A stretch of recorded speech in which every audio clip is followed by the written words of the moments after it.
O Jornal Nova Geração se inicia agora. Confira os principais destaques desta nossa edição. Após 5 meses de queda ou estabilidade, a produção industrial brasileira cresceu cerca de 1,2% no mês de março. No Vaticano, os cardeais estão reunidos para eleger o novo Papa. O processo ocorre em meio a tensões internas na Igreja e especulações sobre possíveis candidatos. A saúde mental, no trabalho, ganha destaque como direito de todo profissional. Confira também a previsão do tempo de várias regiões do país.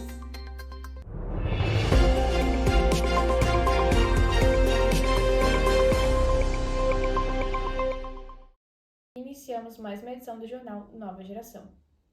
E para começar o nosso dia, vamos conferir a previsão do tempo nesta quinta-feira. Bom dia, Nicoles, e vocês que estão nos assistindo. Hoje o dia se inicia com muitas nuvens na região sudeste e com possibilidade de garoas leves em pontos isolados da capital paulista. Já no sul, o tempo continua estável, mas com previsão de chuvas leves no Rio Grande do Sul. Já no nordeste, o sol está predominando, com temperaturas altas em boa parte da região. No centro-oeste e norte, pancadas de chuva esperam à tarde, principalmente em áreas florestais. Volto com vocês no estúdio. Obrigada, Letícia. Vamos agora para o nosso primeiro destaque. A saúde mental tem sido motivo de debate nos últimos anos. Sua importância é fundamental para uma boa qualidade de vida. Mas, e quando estamos em um ambiente de trabalho, lidando com estresses, prazos e a correria do dia a dia? Como manter uma mente saudável? É isso que veremos na reportagem a seguir. Liberdade, justiça, dignidade.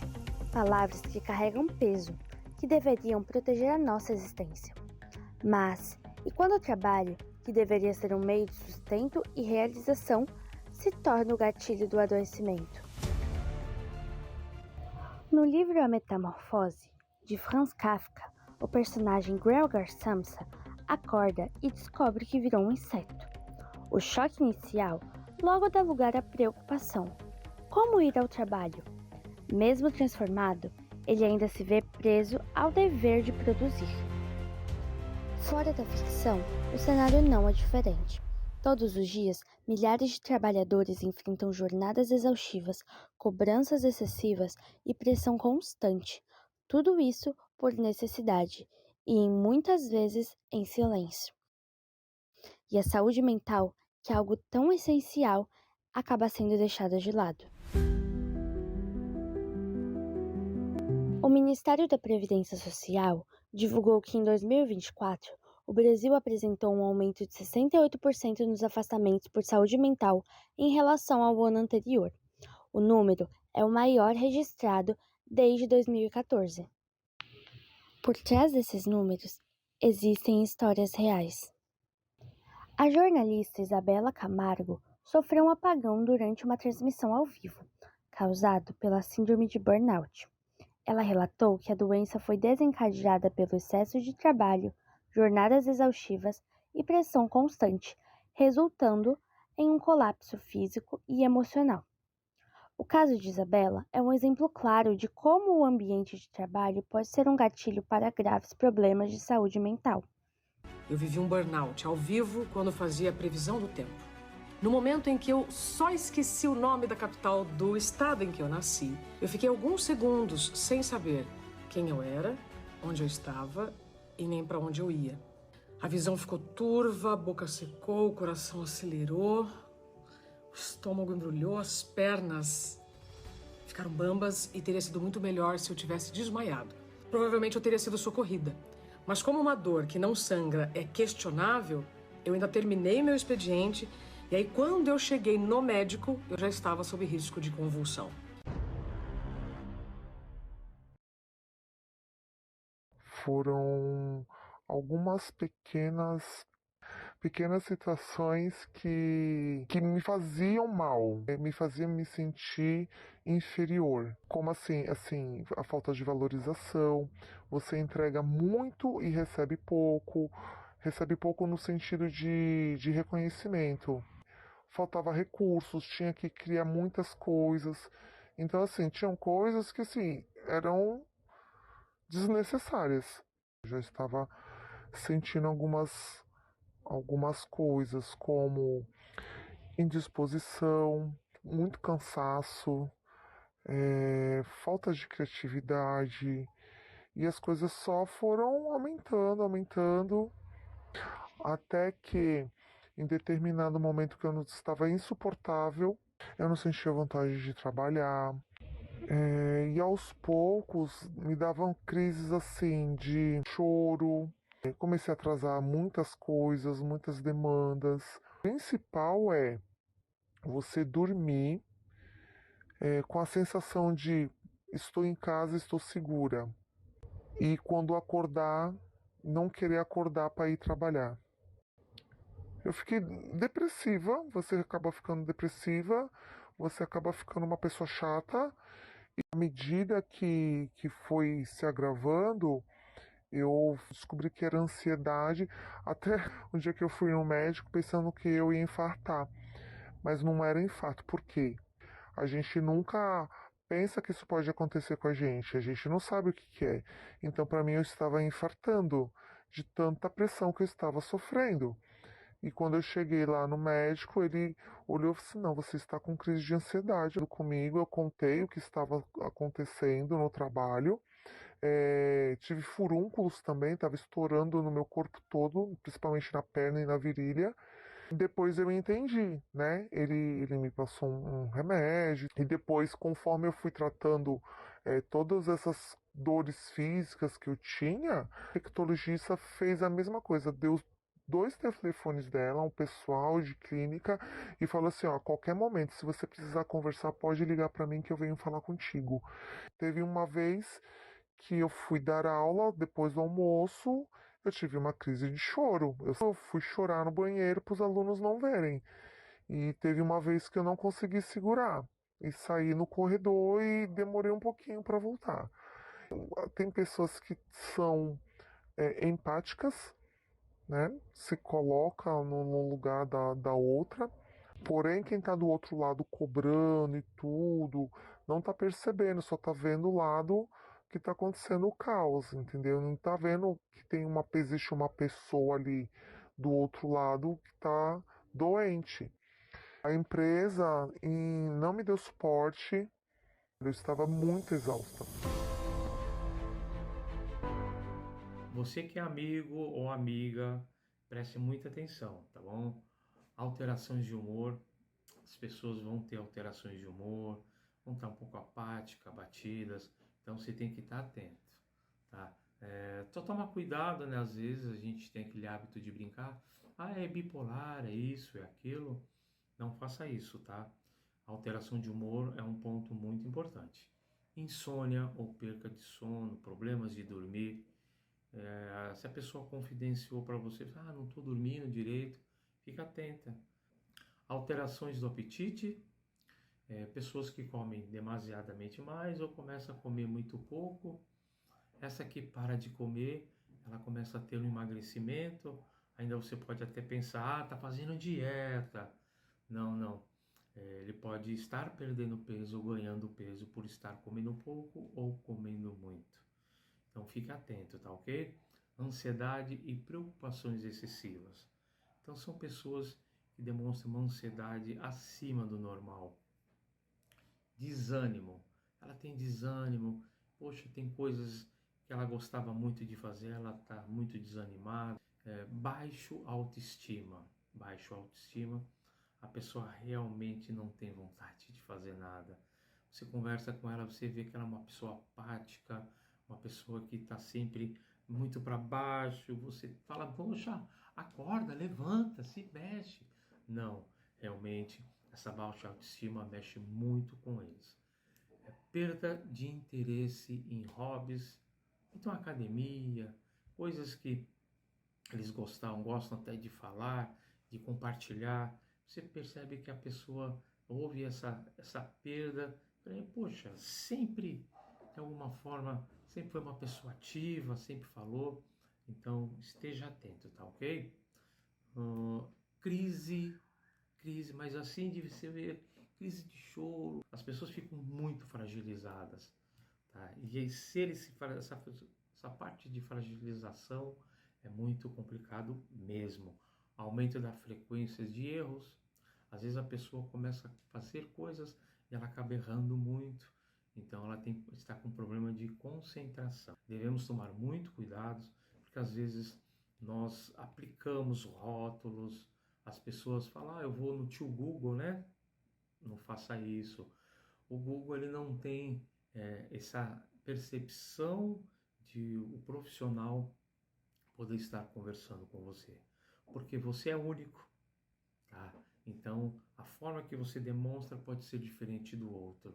Então, precisa sim procurar um profissional. Quanto mais cedo você for buscar essa ajuda, mais rápido o seu problema vai ser resolvido.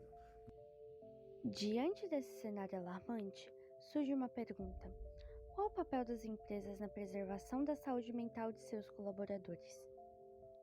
O bem-estar no ambiente de trabalho não é apenas uma questão de empatia ou produtividade, é um direito humano, do qual a empresa tem a responsabilidade de respeitar.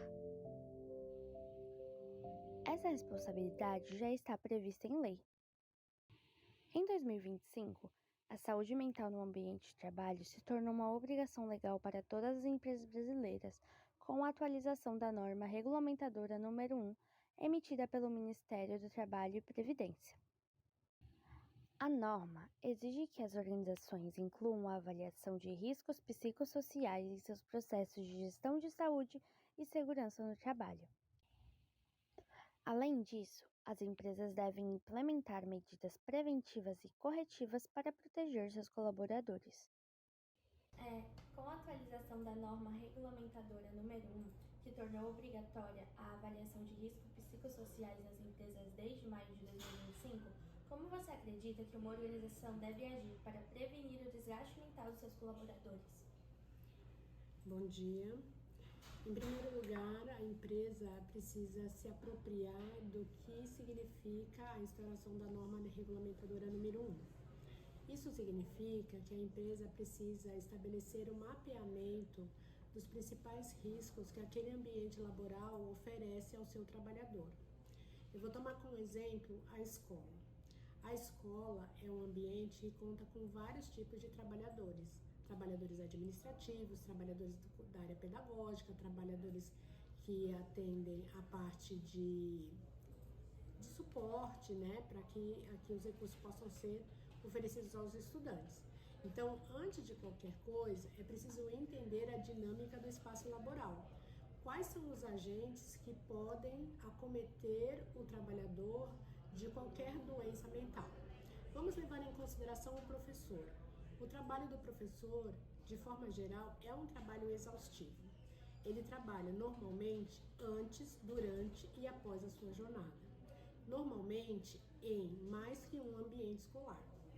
Isso faz com que a carga de trabalho desse profissional seja exaustiva a ponto de que em algum momento essa exaustão possa repercutir na sua saúde mental. Sabendo desse pressuposto, a escola pode estabelecer alguns mecanismos, primeiro, para entender se esse problema, se essa identificação, se esse risco para a saúde mental, ele é interno ou externo, se vem da própria condição do trabalho ou se teve algum elemento dentro do ambiente de escola que acelerou esse processo. Por exemplo, a relação tóxica entre coordenadores e professores pode ser um indício de que aquela doença mental se instaurou. Ou a exposição de um professor a turmas que são exaustivas, com grandes problemas, com dificuldades de autorregulação, também pode aumentar as condições da saúde ou diminuir as condições de saúde mental daquele professor. Então, o que se apresenta nesse contexto é que o gestor ele precisa entender o ambiente laboral e, a partir do entendimento do ambiente laboral, identificar os riscos para que aos quais esse trabalhador fica exposto e, diante desses riscos evidenciados, estabelecer um planejamento específico, estratégico de curto, médio e longo prazo para mitigar as condições que causam doença mental ou qualquer tipo de doença que esteja relacionada à NR1. Caso esse desgaste desgaste mental já esteja presente, quais medidas devem ser tomadas para garantir o bem-estar e o direito à saúde mental desses trabalhadores? Bom, o direito está estabelecido quando a empresa identifica, faz o mapeamento, né, desses riscos e identifica mecanismos de ajuste ou regulação para esse trabalhador. Então, se a empresa oferece alto risco ou estabelece mecanismos de controle e de identificação se está aumentando o risco, ela vai precisar estabelecer uma metodologia para diminuir esse risco.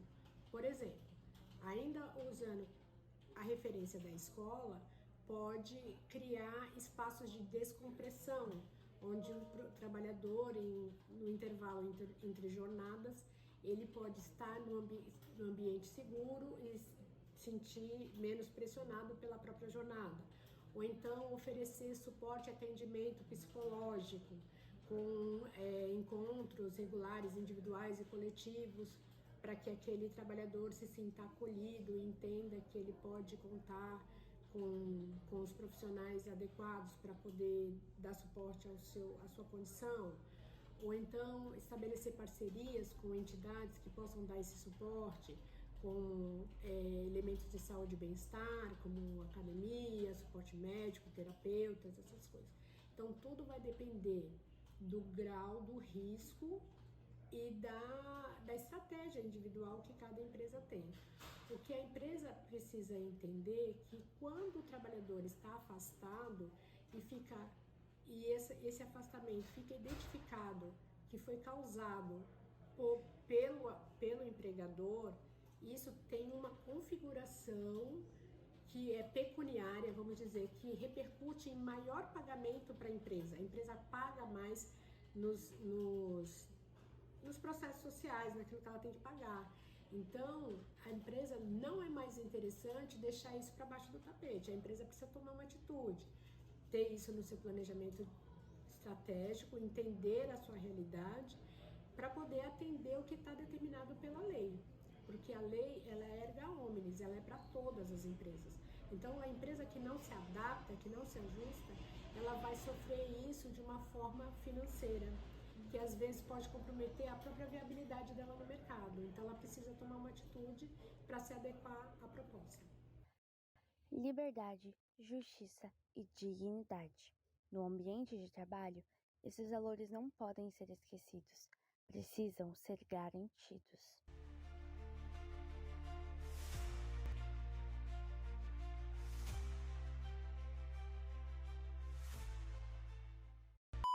Eu fico muito feliz que esse questionamento veio de uma aluna e eu fico feliz porque é um interesse, são as pessoas buscando estar sempre a par das coisas, estar bem informados, é fundamental importância. Porque quando você se preocupa ou quando você ama esse seu amigo, a sua amiga, a gente tenta dar o melhor. Então, dar o melhor é ajudar sempre.